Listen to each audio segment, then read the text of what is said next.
Shalom, amados, tudo bem contigo? Você deseja ser um homem ou uma mulher, um jovem, consagrado a Deus para viver o melhor do que Deus tem planejado realizar na tua vida, ou se contenta em viver uma vida comum? Você está pronto para ser um guerreiro, uma guerreira e lutar com as armas que Deus te deu, para ser vitorioso em Cristo e em todas as áreas da tua vida, e não mais ser escravo do pecado, do diabo ou das circunstâncias que te rodeiam na tua vida? Muitas das coisas que passamos e enfrentamos fazem parte de uma guerra travada pelo nosso inimigo contra nós, com a finalidade de nos desestabilizar, de nos enfraquecer, de nos saquear, ou de nos fazer escravos dele ou de uma situação que ele tem algum tipo de influência. Você está pronto para se levantar e ser um guerreiro de Deus e entender as estratégias da guerra que você está vivendo e que precisa travar legitimamente no Senhor para vencer e ser vitorioso como Cristo venceu na cruz? É nessa mensagem, Estratégias para a Guerra, que eu quero compartilhar contigo para ministrar profundamente o teu coração e te levantar como um guerreiro de Deus no poder do Espírito Santo.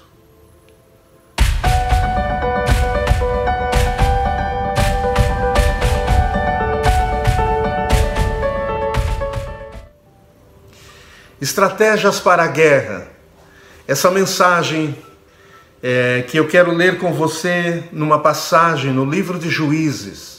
Deus quer treinar você, levantar você com autoridade e quer dar armamento para você lutar uma guerra invisível, uma guerra que você talvez não tenha discernido, ou mesmo que tenha discernido, tem a necessidade de achar o teu lugar, um posicionamento em Cristo e começar a usar as armas que te trarão vitória sobre vitória em cada área da tua vida. No livro de Juízes, no capítulo 6, a partir do versículo 1, diz o seguinte: os filhos de Israel fizeram o que era mal aos olhos do Senhor, e por isso o Senhor os entregou nas mãos dos midianitas durante 7 anos. Os midianitas prevaleceram contra Israel. E por causa dos midianitas, os filhos de Israel fizeram para si covas que estão nos montes, as cavernas e as fortificações. Porque cada vez que os israelitas semeavam, os midianitas, os amalequitas e os povos do Oriente os atacavam. Acampavam em Israel, destruindo os produtos da terra até a vizinhança de Gaza. E não deixaram em Israel sustento algum, nem ovelhas, nem bois, nem jumentos, pois vinham com o seu gado e as suas tendas como uma nuvem de gafanhotos. Eram tantos que não se podia contar, nem a eles, nem aos seus camelos, e entravam na terra para a destruir. Assim Israel ficou muito debilitado com a presença dos midianitas. Então os filhos de Israel clamaram ao Senhor. Aqui essa mensagem já nos leva a ver como Israel estava vivendo naqueles dias. A ponto de a expressão que o autor do livro de Juízes usa para narrar esse episódio e o desgaste que isso causou ao povo de Israel, a toda a nação naqueles dias. Diz assim: Israel ficou debilitado, diz no versículo 6. Assim Israel ficou muito debilitado com a presença dos medianitas. Então, muitas vezes estamos vivendo tempos em que nós estamos debilitados, cansados, e não percebemos que não é só vivermos, trabalharmos, lidarmos com os problemas, as questões do dia a dia, mas existe uma guerra travada contra nós, e que Jesus tentou nos instruir, que nós precisaríamos entender o nível dessa guerra, tomar as armas e também entender as estratégias de Deus para lutarmos e vencermos. Ele diz em Efésios capítulo 6, versículo 12 e 13, que deveríamos tomar toda a armadura de Deus e deveríamos vencer e permanecermos firmes durante toda a investida do inferno. Então Israel aqui está sendo atacado certamente pelo diabo, mas usando povos, usando nações inimigas, usando principalmente os midianitas. Mas os midianitas também atraíam outros povos que se associaram a eles de forma maligna para atacar Israel durante 7 anos, saquear as suas plantações.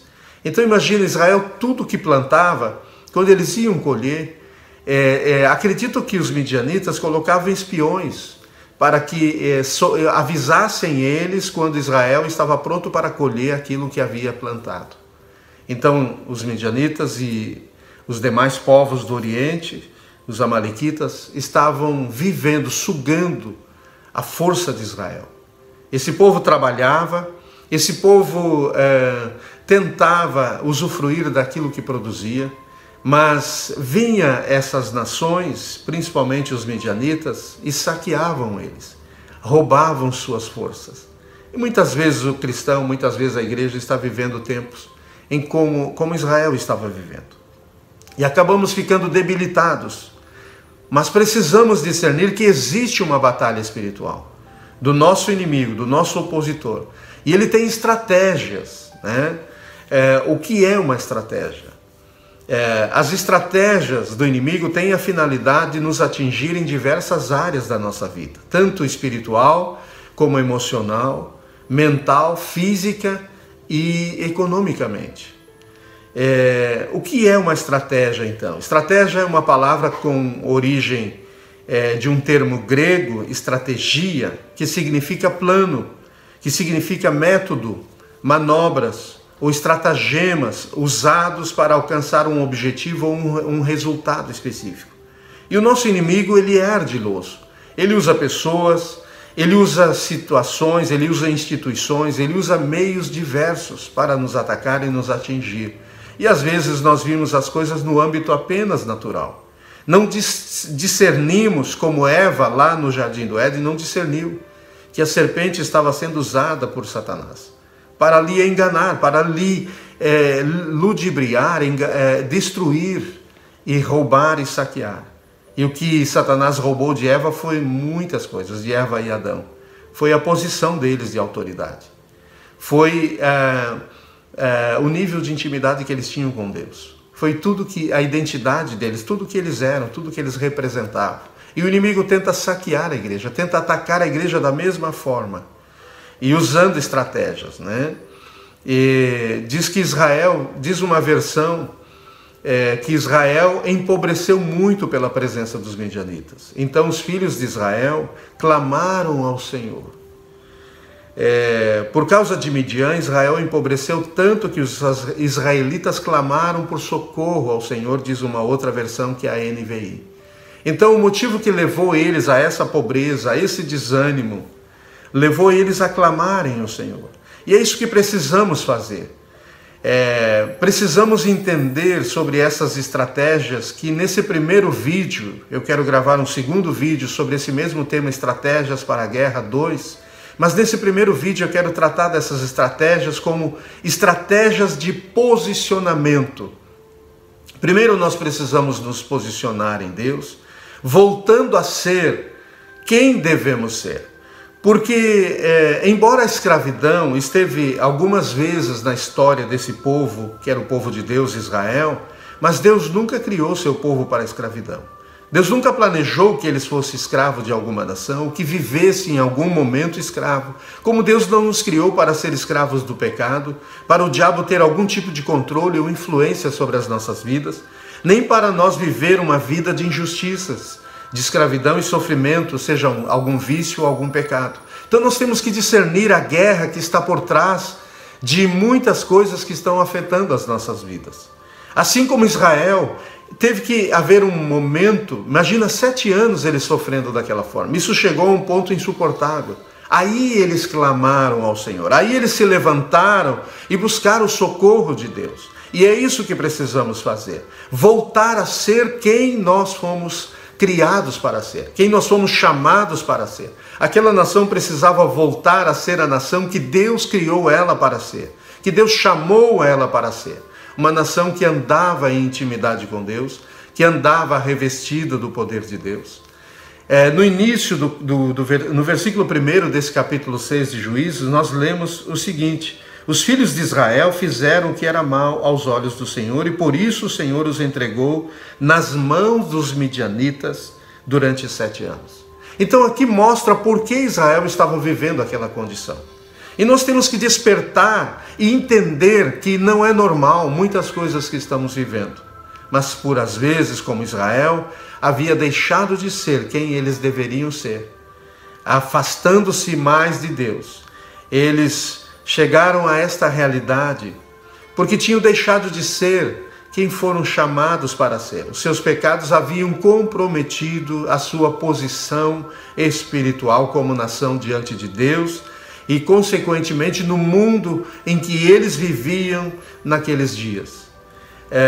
Assim como Adão e Eva, como eu citei antes, Israel tinha perdido a sua posição de autoridade. O inimigo havia conseguido influenciar eles através dos seus pecados e derrotá-los. Por isso Deus levanta um profeta para trazer à memória da nação quem eles eram. Então diz aqui: quando os filhos de Israel clamaram ao Senhor por causa dos midianitas, o Senhor lhes enviou um profeta que lhes disse, isso no versículo 7 e 8. E assim diz o Senhor Deus de Israel: eu tirei vocês do Egito, da casa da servidão. No 9 diz: eu os livrei das mãos dos egípcios e das mãos de todos os opressores. Então Deus não se contenta com a opressão do seu povo, muito menos com todo tipo de opressão que você tem vivido, seja física, por alguma enfermidade, por algum problema de saúde, por algum cansaço, alguma dor, por esgotamento, por depressão, seja emocional, por alguma questão hormonal, alguma questão de problemas de perturbação emocional que você esteja vivendo, seja economicamente, seja algum conflito familiar, seja algum problema social. Existe por trás a ação de um inimigo que tenta atingir a sua vida, porque Deus está do seu lado, Ele trabalha em teu favor. Tão logo Israel se humilhou e clamou e buscou o socorro de Deus, Deus já começou a agir. E Deus quer agir nesses dias na minha e na sua vida, na vida da igreja, na vida dos filhos dele. E é isso que queremos tratar nessa mensagem, estratégias para a guerra. Deus tem estratégias para você levantar-se, batalhar e guerrear como um soldado, um guerreiro, uma guerreira de Deus, para alcançar, lograr as suas vitórias, alcançar os resultados que Jesus na cruz conquistou por você. Então, primeiro, Deus levanta um profeta para trazer à memória aquele povo, aquela nação, a identidade, quem eles eram. Eles precisavam se olhar no espelho de Deus como filho pródigo e ver que isso não era o que o pai tinha planejado para eles, para a nação de Israel. Assim como o filho pródigo, o seu pai não tinha planejado aquilo que ele estava vivendo. Ele caiu em si e ele voltou à casa do seu pai para pedir ao menos um emprego ao seu pai. Então a nação de Israel voltou-se para Deus. E um profeta veio e trouxe à memória por que eles estavam vivendo aquilo. Eles precisavam cair em si. Deus tinha sido um Deus bom desde o início, tirou eles da escravidão, cuidou deles, mas eles se afastaram do Senhor. Israel precisava voltar a ser o povo de Deus, que eles haviam aprendidos a serem como nação, desde que Deus chamou eles, tirou eles da escravidão. Mas eles haviam perdido a identidade que eles tinham com Deus e o relacionamento que eles tinham com Deus. Duas coisas podemos destacar, que Deus é o Deus de cada dia, e Deus já não era o Deus de cada dia para aquela nação. O povo se afastava de Deus, tinha se afastado e deixado de reconhecer Deus no cotidiano da vida deles. Ou seja, Deus precisa ser o nosso Deus todos os dias. Não podemos viver sem Ele, sem estar na sua presença, sem ter a sua presença sobre nós. E assim nós iremos aprender a depender dEle. Iremos aprender a buscar a orientação dele para as nossas vidas cada dia. Significa que ele quer fazer parte da nossa vida. Outra coisa que o profeta lembra a eles é que eles passaram a adorar os outros deuses. Quando a presença de Deus não preenche em nosso coração todo vazio, nós iremos buscar coisas para preencher. E isso será como um ídolo. É como adorar outros deuses. Naqueles dias eles adoraram os deuses dos amorreus e de outros povos daquela região. Então, com facilidade também nós nos curvamos diante de ídolos do nosso tempo moderno e passamos a confiar neles, é como se nós os adorássemos. E deixamos eles escravizarem, ocupar o lugar de Deus e passamos a depender desses ídolos modernos, da nossa atualidade. Eles passam a ter influência no nosso coração, passam a ter algum tipo de espaço na nossa vida, né? Então tudo aquilo que antes nós buscávamos em Deus, nós buscamos dependendo de pessoas, de situações, de problemas.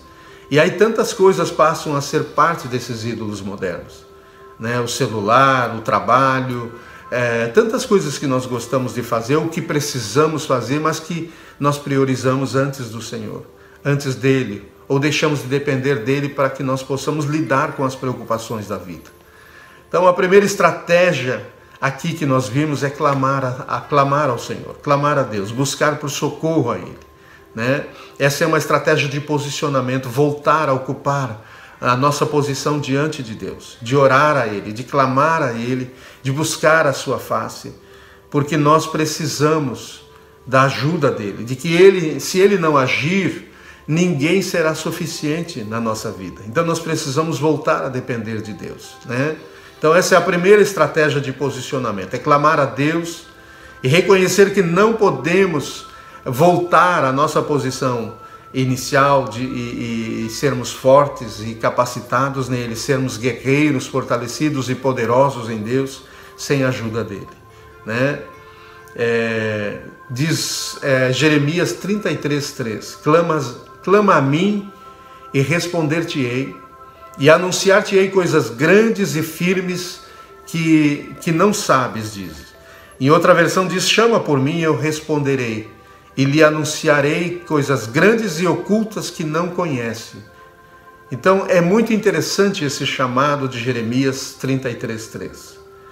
Por que Israel levou tanto tempo para clamar a Deus? 7 anos. Porque no momento que eles clamaram, Deus já respondeu, enviou um profeta, depois enviou um anjo para conversar com um homem e levantou esse homem. Então Deus usa um profeta, um anjo e um homem para despertar aquela nação, para buscar a sua vitória, para clamar novamente em Deus.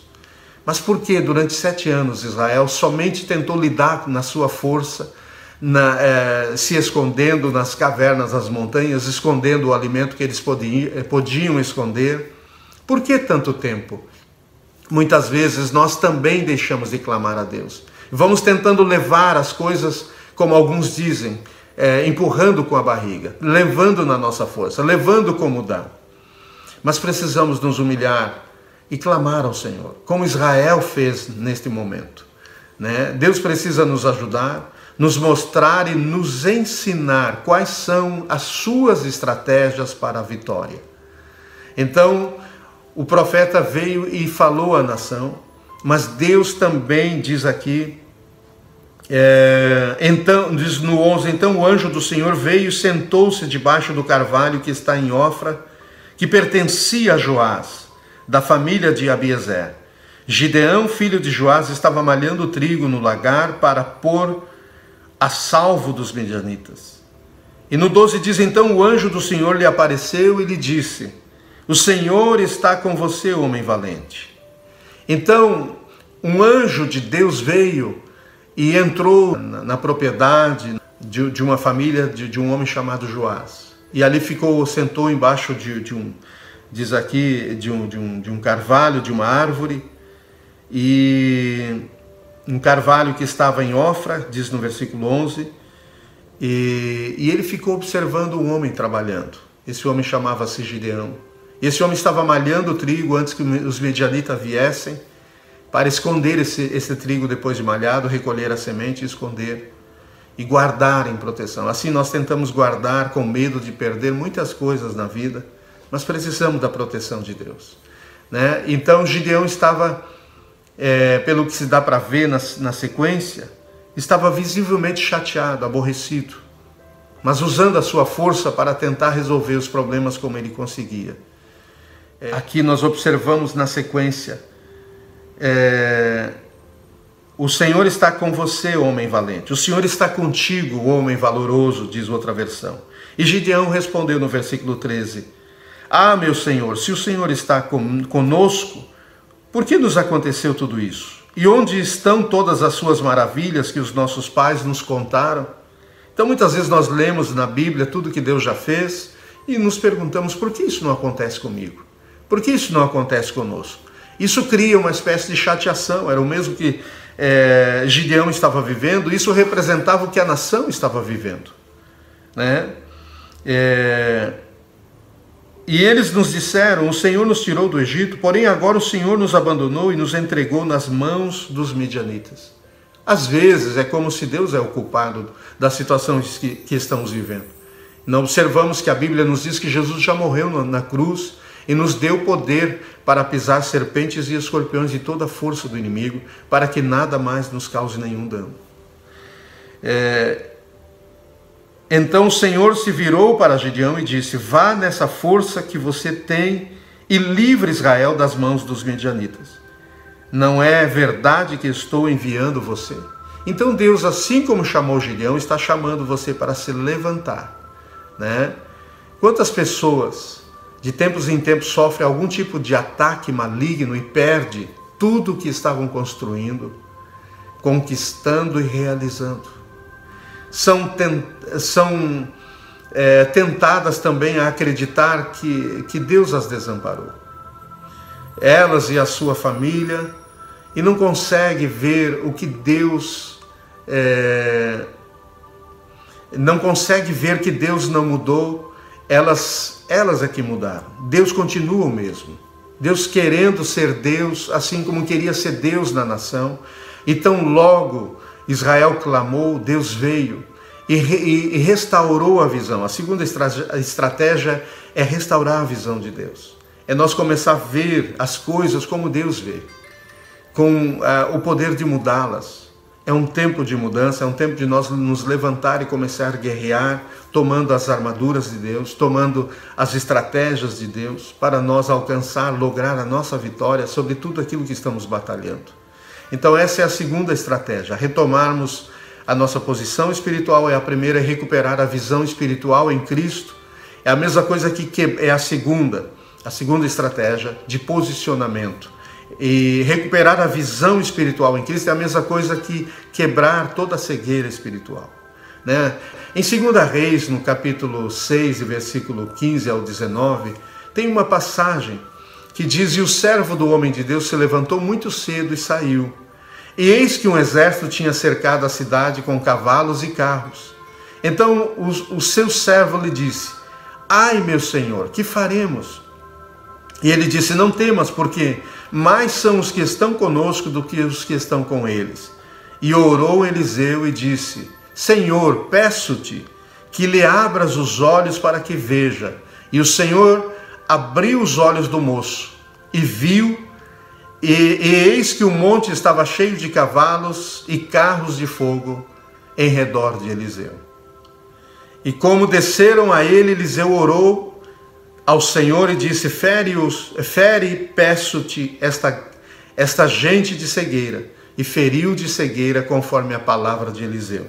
Então Eliseu lhe disse: não é este o caminho, nem é esta a cidade. Segui-me e guiar-vos-ei ao homem que buscais. E os guiou a Samaria. Então Eliseu estava sendo perseguido e foi cercada a sua casa pelo exército mandado pelo rei da Síria para prendê-lo e capturá-lo e levá-lo até a Síria. Porque Eliseu, ele tinha revelações de Deus sobre as estratégias do rei da Síria e frustrava os planos do rei da Síria contra o rei de Israel.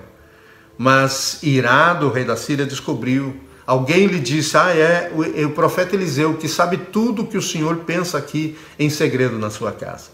Então o rei da Síria pensou: eu preciso mandar prender esse homem, esse profeta, tirá-lo de cena, para que eu vença então em batalha o rei de Israel. Mas ele não sabia que Deus é poderoso, que Deus era poderoso na vida de Eliseu. Mas quando o garoto de Eliseu, o auxiliar dele, que estava sendo preparado para ser profeta, e que representa muitas vezes a igreja, nós como igreja, se levantou de manhã, viu que eles estavam cercados pelo exército do rei da Síria. E ele ficou apavorado. Mas quando o profeta é chamado, o profeta se levanta em autoridade e tranquilo, em paz, ele ora a Deus e pede que Deus abra os olhos do garoto.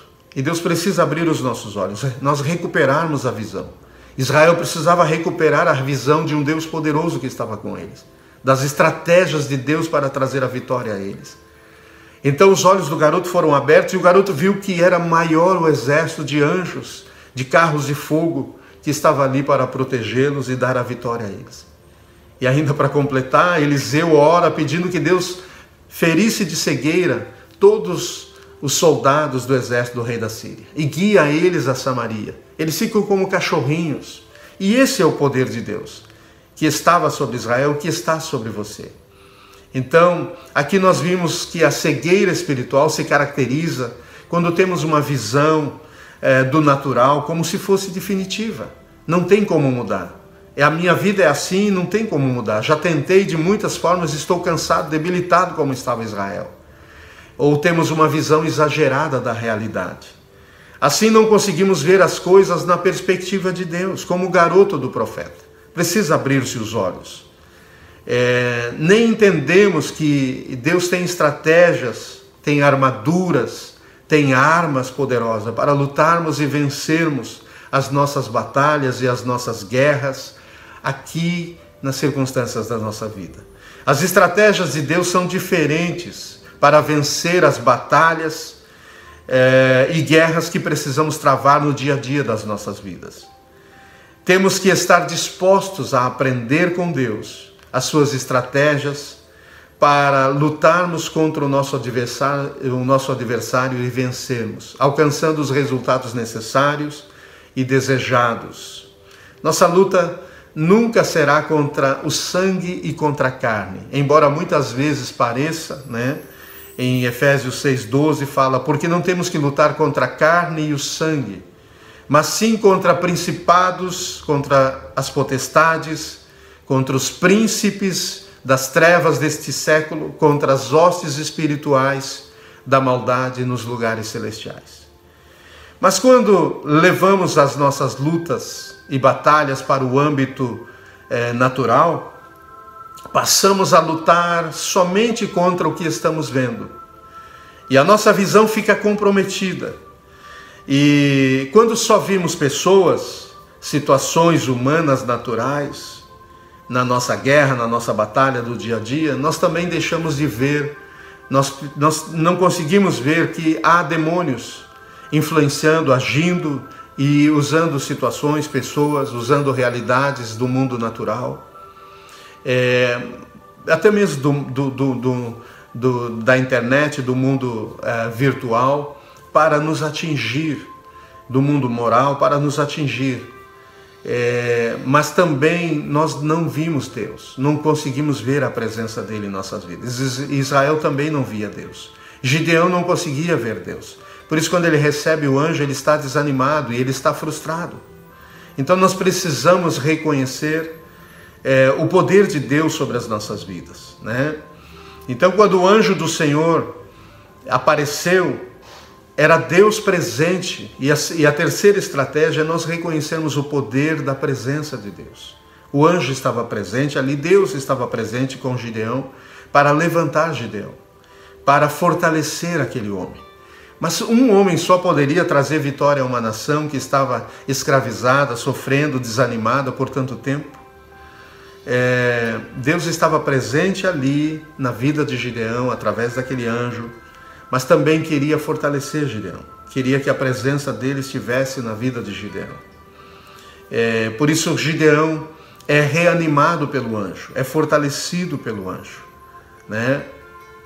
Assim como Deus um dia na vida de Davi, ungiu Davi sendo um menino moço, né? Agora está ungindo Gideão, está chamando Gideão para se levantar. E nós, nesse momento, entendemos também que Gideão precisou ser ministrado.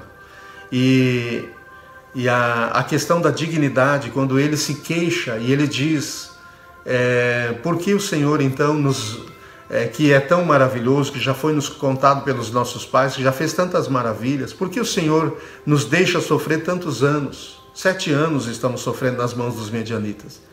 Então muitas vezes nós nos queixamos, olhando e vendo que muitas coisas estão nos acontecendo, como que Deus nos ama, né? E aí é uma questão de dignidade. Gideão disse em Juízes 6, 15 e 16, ai meu Senhor, ele diz, com que livrarei Israel? Eis que a minha família é a mais pobre em Manassés, e eu o menor na casa do meu pai. E o Senhor lhe disse, porquanto eu hei de ser contigo, tu ferirás os midianitas como se fosse um só homem. Então Deus fala com ele, eu estou contigo. A presença de Deus estava ali para encorajá-lo, mas também para agora restaurar a dignidade de Gideão, porque ele estava frustrado. Um dos maiores obstáculos na caminhada de um homem ou de uma mulher de Deus é a questão da dignidade, é a baixa autoestima, a questão dos complexos de inferioridade, de rejeição, que leva a pessoa a olhar e se ver injustiçada, se ver alguém não amada por Deus, pelas pessoas. É a mesma condição também do filho pródigo, né? Ele aprendeu isso quando julgou ser autossuficiente, confiante na sua herança, confiando na sua herança, mas provou ser incapaz de administrá-la corretamente, sozinho, sem a presença do seu pai. Então, nós precisamos também sermos encorajados e restaurados. E a próxima estratégia é que o Espírito Santo encorajou.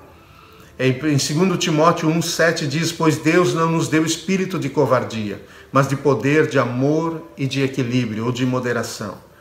E o Senhor encorajou Gideão, disse, vai nessa tua força. Depois fala, não importa que tu é o menor na casa do teu pai, que a casa do teu pai não representa muito, mas eu sou contigo, e eu te usarei para livrar Israel das mãos dos medianitas. Então o anjo do Senhor lhe apareceu e lhe disse, o Senhor é contigo, homem valoroso. Então o anjo do Senhor lhe apareceu e lhe disse, o Senhor está com você, homem valente, diz outra versão. A seguir, na resposta e na reação, a gente vendo na resposta e na reação de Gideão, podemos perceber o quanto ele estava desencorajado e precisava ser animado e fortalecido, né, pelo anjo do Senhor. Depois ele estaria pronto para receber a unção e também a direção de Deus do que fazer. E nós observamos em Hebreus 1:6 que diz, sem fé é impossível agradar a Deus, pois quem dele se aproxima precisa crer que ele existe e que recompensa aqueles que o buscam. Então Gideão precisava afirmar a sua fé em Deus, ser encorajado, né? Porque sem fé é impossível agradarmos a Deus, né? O apóstolo Paulo declara em Romanos 8:31 e até o 37, que diremos, pois, à vista destas coisas? Se Deus é por nós, quem será contra nós?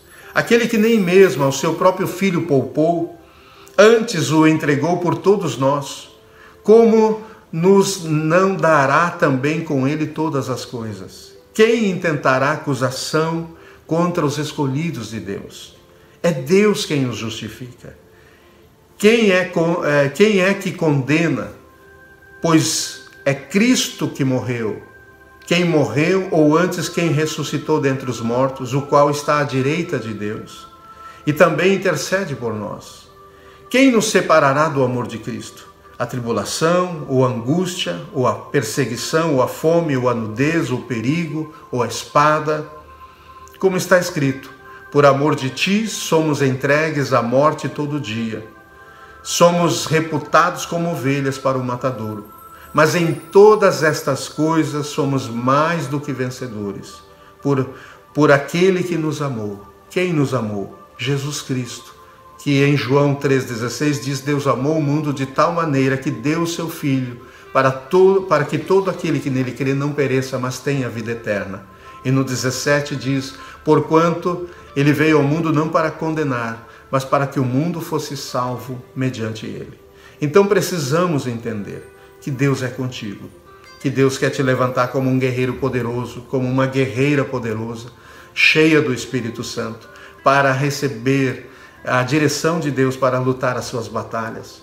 E Deus lutará em você, te dará armamento, armaduras espirituais, que eu tratarei no segundo vídeo, armas para a guerra. E também te dará estratégias de Deus. Aqui compartilhamos as estratégias de posicionamento, mas lá no segundo vídeo compartilharemos estratégias de ação, de combate. Então não se trata de você, mas de Jesus operando em você e através de você, para trazer a vitória que na cruz ele conquistou através do seu sangue. Hoje ele quer trazer na sua vida, na sua família, na sua realidade econômica, na sua saúde, ele quer trazer vitória através do poder dele. Sinto a unção do Espírito Santo sobre a minha vida e libero ela aí sobre você, que está assistindo nesse momento essa ministração. Que a unção do Espírito Santo venha sobre a tua vida, que o Senhor te unja da cabeça, do alto da cabeça à planta dos teus pés. Unja teus braços, unja teus ombros, unja os teus olhos, abra os teus olhos, restaure a visão dele, quebre o poder da cegueira espiritual, que a unção do Espírito Santo venha sobre a tua vida, que Deus quebre este jugo de opressão sobre você, e que você possa se curvar diante dele, receber o fogo do Espírito Santo, a unção de Deus sobre a tua vida. Eu te abençoo em nome de Jesus, porque não se trata de você, mas de Jesus habitando em você. E você que não entregou a tua vida a Jesus e que ouve, Deus te chamou para ser um guerreiro, não um escravo, mas Deus quer te libertar agora. Abra o teu coração, entrega a tua vida a Jesus, receba o toque do poder de Deus, seja liberto, seja salvo e seja levantado, cheio do Espírito Santo. Deus te abençoe, em nome de Jesus.